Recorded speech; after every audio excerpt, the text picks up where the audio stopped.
میں یہ بات کر رہا تھا کہ جب میرے طلاق ہو جانے کے بعد 2 بچے تو ہمارے پاس ہمارے گھر میں رہے، بیٹا اور بیٹی، اور تیسری بچی جب پیدا ہوئی وہ اس کی ماں کے گھر، تو پیدا ہوتی ہی میرے جو ساس تھی اس نے کسی اور عورت کے ہاتھ میں ڈال کے کہ یہ لے جاؤ یہ بچی اور ان کے گھر میں پینک کراؤ۔ وہ معصوم بچی جو اسی وقت پیدا ہوئی تھی تو وہ عورت لے کر آئی اور میری ماں کی جولی میں ڈال دیا اور کہنے لگی کہ وہ عورت کا نام لیا کہ وہ کہہ رہی تھی کہ میرے گھر میں اس بچی کا کوئی جگہ نہیں ہے، سنبھالو اپنے یہ پیشاب۔ میری تو بچی تھی اور ماں تو ماں تھی، ماں نے تو اسے قبول کر لینا تھا اور کر لیا، اور اپنے ساتھ سلاتی تھی، کھلاتی تھی، پلاتی تھی، بکریاں تھیں ہمارے پاس تو اس کے دودھ اس کو پلاتی تھی، لیکن اس کی لائف زندگی نہیں تھی اتنی، زیادہ سے زیادہ 1 ہفتہ رہی اور پھر وہ اچانک اللہ کو پیاری ہو گئی، دنیا سے چلی گئی۔ ہر ایک کام میں اللہ کا بڑا حکمت ہوتا ہے۔ تو میں تو اپنا کام کاج مزدوری زمینداری کا کام بھی کرتا تھا، کسانوں کا کام بھی میں نے کیا۔ جب میں تھوڑا سا طاقت میں آ گیا تو میں نے ہل بھی چلائے زمینوں میں، میں نے تمباکو بھی اگائے اور میں نے گندم بھی اگائے، اور کافی عرصے تک میں یہ زمینداری کا کام کرتا تھا، کسانوں کا۔ وقت گزرتا گیا تو 2-3 مہینے کے بعد میری بہنی بھی آ گئی، اکٹھے ہو گئی، اور میری ماں کہ اپنے بھائی کو راضی کرو کہ اس کے لیے دوسری شادی کر دیں۔ بہت انہوں نے مجھے منانے کی کوشش کی لیکن میں انکار کرتا رہا۔ تو انکار کا وجہ پوچھا انہوں نے، میں نے کہا ماں مجھے اگر ضرورت ہے تو آپ کی عزت کی ضرورت ہے، مجھے عورت کی ضرورت نہیں ہے۔ عورت کو تو دیکھ لیا، آئی اور چند سال رہی اور گئی۔ اب میں اور آپ کی بے عزتی کسی عورت کے ہاتھوں سے نہیں برداشت کر سکتا کہ کوئی اور عورت ایسے آئی میرے لائف میں، میری زندگی میں، جو آپ کا عزت نہ کرے۔ مجھے ڈر لگتا ہے کہ میں دیکھوں گا اگر اللہ نے چاہا، لیکن فی الحال نہیں۔ اتنے میں میرا ایک دوست تھا، وہ بھی میرے طرح ہی غریب گھرانے کا تھا، تو وہ یہ برتنوں کا کام کرتا تھا، یہ سلور کے برتن، جو دیچ کے گلاسیں، جام وغیرہ وغیرہ، یہ چیزیں یہ ان کا پیشہ تھا۔ کسی نے اس کو بولا کہ بھائی ایسا کرو، یہاں دکانیں بھی بھر گئی ہے اور تمہارا کام کاج اتنا اچھا نہیں ہے تو تم یہاں سے شفٹ ہو جاؤ، چلے جاؤ سوات میں، اور سوات کے علاقے میں جو منگورا سٹی ہے وہ بہت زیادہ بزی ہے اور ادھر کاروبار بھی اچھا چلے گا۔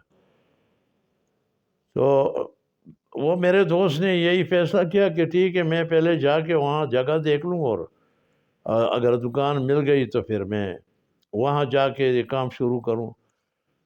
تو مجھے بھی بتایا کام اس نے وہاں شروع کیا، سارے برتن وہاں سے وہ گاڑی بھر کے لے کے گئی، اور جب اس کا بزنس اچھا خاصا چلا، اسٹیبلش ہو گیا، تو گاؤں آیا تھا تو مجھے ملا، تو مجھے کہتے ہیں کہ یار میں تو تمہیں لے جانا چاہتا ہوں سوات، تم نے سوات نہیں دیکھا ہے، علاقہ بہت اچھا ہے، بہت اچھے لوگ بھی ہیں، اور چلو تھوڑا سا آؤٹنگ ہو جائے گا تمہارا۔ تو میں نے کہا چلو ٹھیک ہے۔ تو میں نے ماں سے صلاح مشورہ کر کے اور ماں کی اجازت سے میں اس کے ساتھ چلا گیا سوات، اور سوات منگورا میں مین روڈ کے اوپر ان کا دکان تھا، اور بلکہ دو دکانیں تھی، ایک گودام کے شکل استعمال کرتا تھا، دوسرا اپنے گھاگ کے لیے برتن ورتن سارا، کوئی باہر کوئی اندر، اچھا چل رہا تھا۔ 2 دن میں رہا وہاں اس کے پاس، اور تیسرے دن اس کو بلاوا آ گیا کہ بھائی یہاں تمہاری آنا بہت ضروری ہے کسی کام کے لیے، یاد نہیں ہے مجھے کہ کیا ہوا تھا، لیکن وہ ایمرجنسی میں چلا گیا مجھے چھوڑ کے کہ تم ادھر رہو میرے آنے تک۔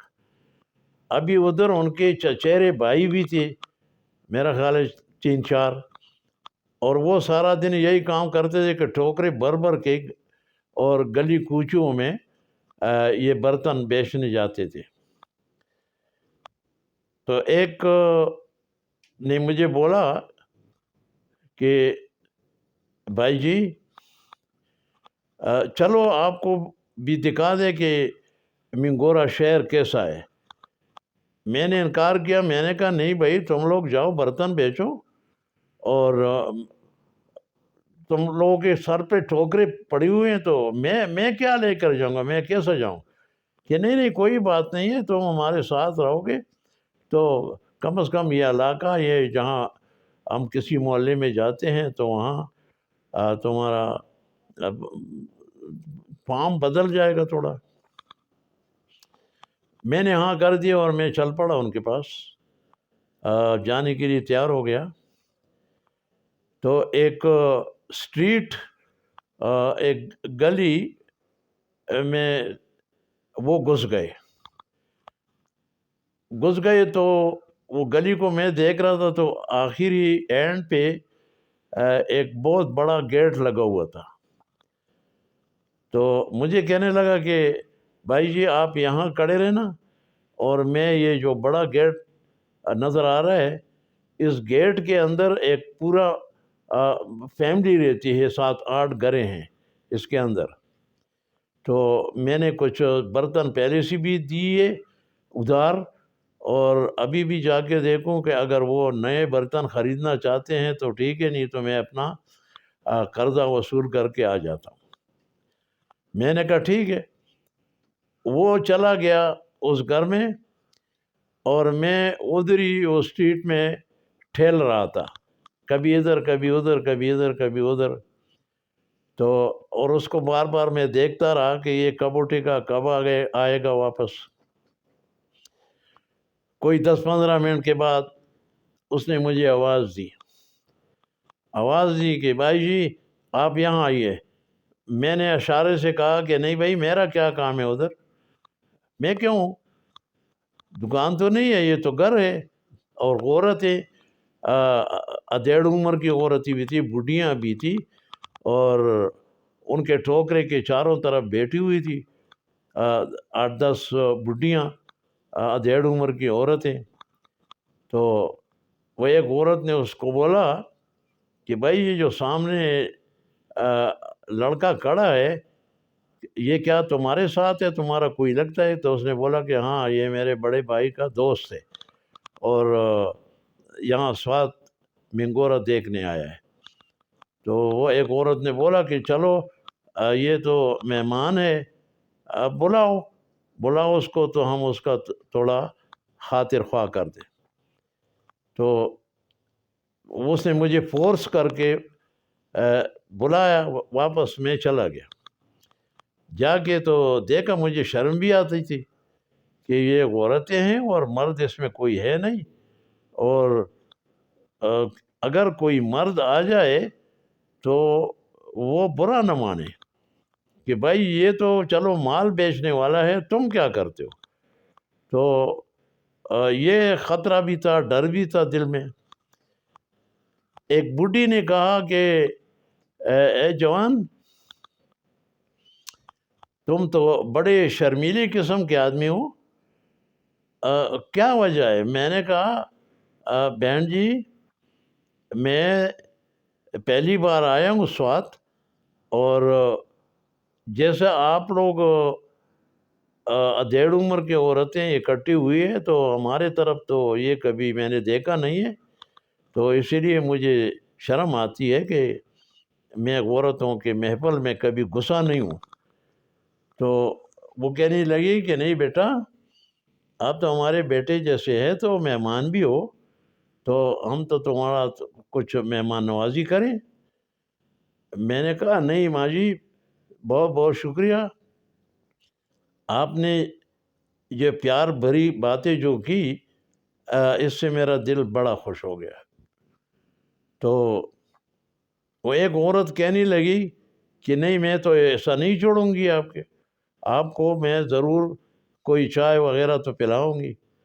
تو اتنے میں 2-3 لڑکیاں آئی،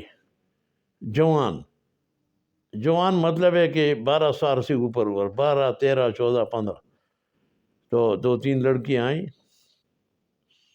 وہ بھی شرمیلی تھی مجھے دیکھ کے، کبھی منہ چھپاتی تھی کبھی، اور میں بھی دیکھ نہیں سکتا تھا۔ تو ایک عورت نے بولی کہ اگر تم نے شادی نہیں کی ہو تو یہ لڑکیوں میں سے کوئی بھی اگر تمہیں پسند ہے تو ہم تمہاری شادی کرا دیں گے۔ مجھے تو عجیب سا لگا یہ بات۔ تو اتنے میں ابھی دیکھو اللہ کا کام، دیکھو کہ وہی لیلا مجنون والی بات بن گئی۔ ایک لڑکی پہ میری نظر پڑی، اور نظر پڑتی ہی وہ میرے دل میں بس گئی۔ پھر ابھی میں نے سوچا کہ یہ تو پرایا علاقہ ہے، اور بھائی ٹھیک ہے، ہماری زبان تو ایک ہی ہے، وہ بھی پشتو بولتی ہے، میں بھی پشتو بولتا ہوں، اور پہلی ملاقات ہے، تو آگے بات کس سے کروں، کیسا کروں، یہ سوچ کے کہ میں نے کہا ایسا نہ ہو کہ وہ مہمان نوازی سے کوئی بڑا مصیبت بن جائے گا، کہیں مار پیٹ نہ پڑ جائے، یہ ڈر بھی تھا۔ تو وہ عورتیں بہت اچھی تھی اور بڑی پیار کرنے والی عورتیں تھی، بوڑھیاں بھی تھی 1.5 عمر کی، کوئی 50 کوئی 60 سال کی ایسی۔ تو وہ عورت جس نے مجھے چائے کا آفر کیا تھا، وہ اٹھ کی چلی گئی اور کہنے لگی کہ بیٹا، میں چائے پینے بغیر آپ کو نہیں چھوڑوں گی، آپ نے ضرور چائے پی کے جانا ہے۔ تو پھر اس نے گیٹ کے اندر، جس طرف رائٹ کی طرف ان کا گھر تھا، تو برآمدہ بھی تھا اس میں، ابھی برآمدے میں اس نے ایک پلنگ پہ چادر بچھا کے اور ہم دونوں کو بلا کے وہاں بٹھایا، اور ٹیبل بھی رکھی، چائے بھی بنا کے، اور کچھ کیک بسکٹ وغیرہ یہ بھی رکھ دی۔